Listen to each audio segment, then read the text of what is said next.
Good morning, it's May. I've got my hat on. It's just not that warm. The sun seems to have disappeared.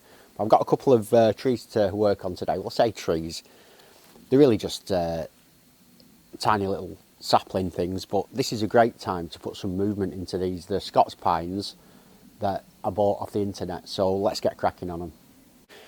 These trees were purchased, I think they're off eBay actually. Only slightly smaller than they are now. Just earlier this year, a few months ago, I bought 3, gave one to my niece, and all I did is put some wire around and put some movement into them. I've just noticed this morning that the wire is beginning to bite in quite significantly, so I need to get this wire off.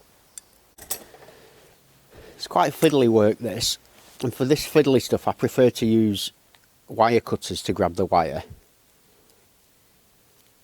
Find it easier to just grip it like that. And oh yeah, it's definitely biting in. Definitely biting in. I'm quite amazed how quickly this has happened, to be honest.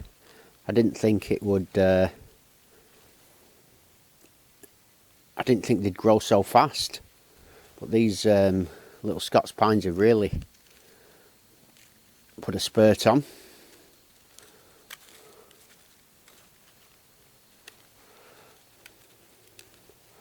I need to, I'm not bothered about obviously saving this wire, but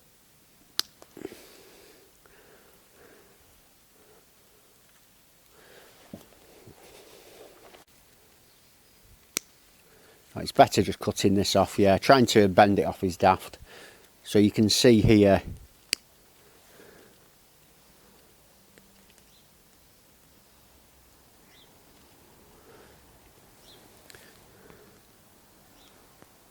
where it is definitely marking the tree.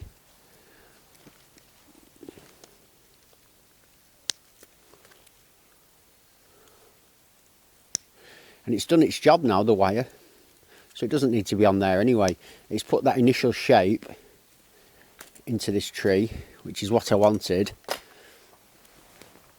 So let's do the other one as well.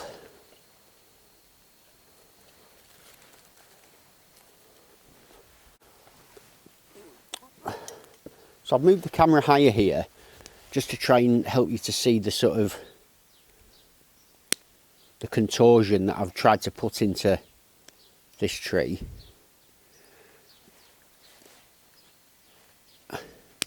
When I first got these pines, I was kind of looking on YouTube trying to find out what's the best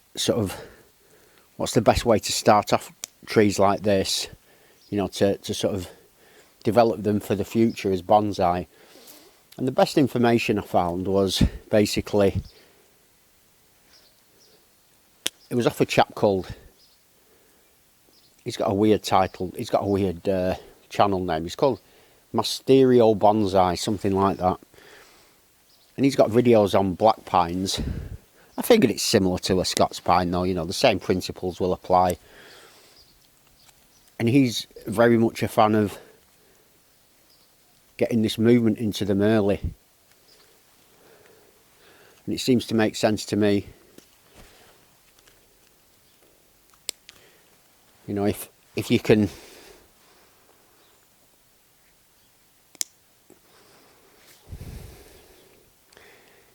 sort of get them all twisted and interesting when they're young, then you've got something to work with going forward. You know, you don't need to be using 6mm wire, putting crazy big bends in things if you don't have to. You know, I'd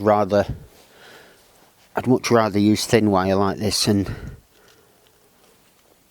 before you know it, if there is any marks on these trees, if there are any marks, they'll soon heal over because the trees are so young, you know.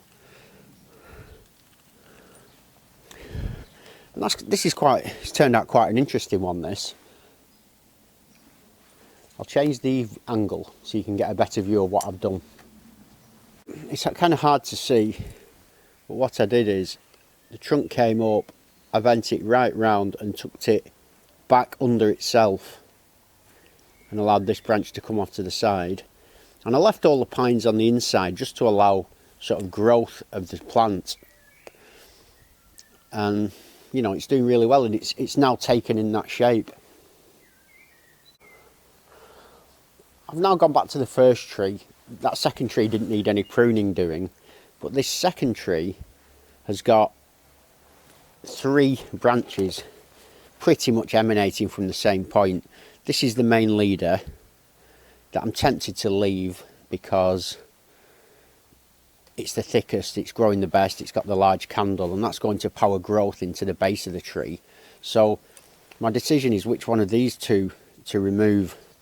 One of them's got to go, and it's just kind of a decision as to which one to remove. And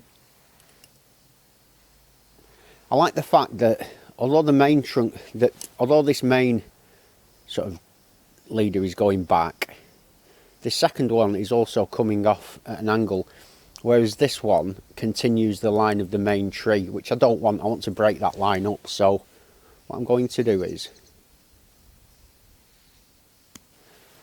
going to remove that there.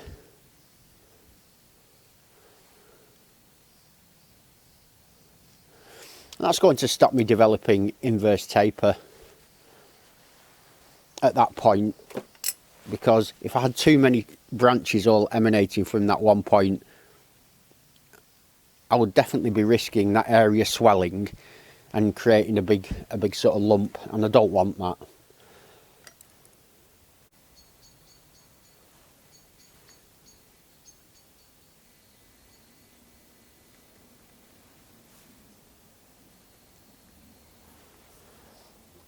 Here's one of my favourite trees.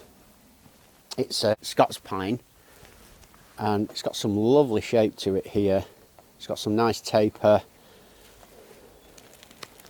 It's got a natural shari on this side, and yeah, nice tree.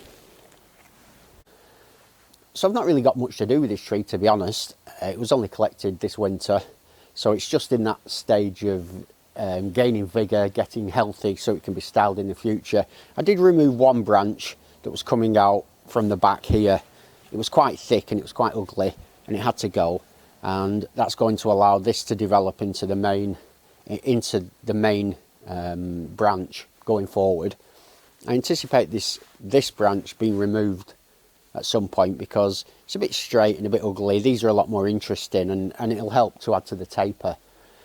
So this is one to look forward to. But in the meantime, I love working on those little Scots pines. Those cost me £5 each online, which I suppose it's a lot for a tiny little tree. You know, I'm growing loads of them myself in trays at the moment, so that hopefully I can do lots of those in the future. But I wanted to start something, you know, a couple of years in advance. So you can pick those up for £5. I got 3 of them, and I gave one to my niece. What's she called? Sophie. Sorry, Sophie. She'll probably watch this. And she came out with me one day in the garden, and we wired it, bent it round. She really enjoyed doing it, and she's taken that home and she's watering it and looking after it, and I love that. So for £5 you can get yourself a little Scots pine, start turning it into a bonsai, and you know, within a few years it's going to start developing and turning into something nice, and that's the whole journey that I enjoy. So it doesn't matter the size of the tree to me. I enjoy just the process. So thanks for joining me today. Just a quick one about Scots pines. I've not got a crazy pine collection like some people, but you've got to start it somewhere. I'll see you soon.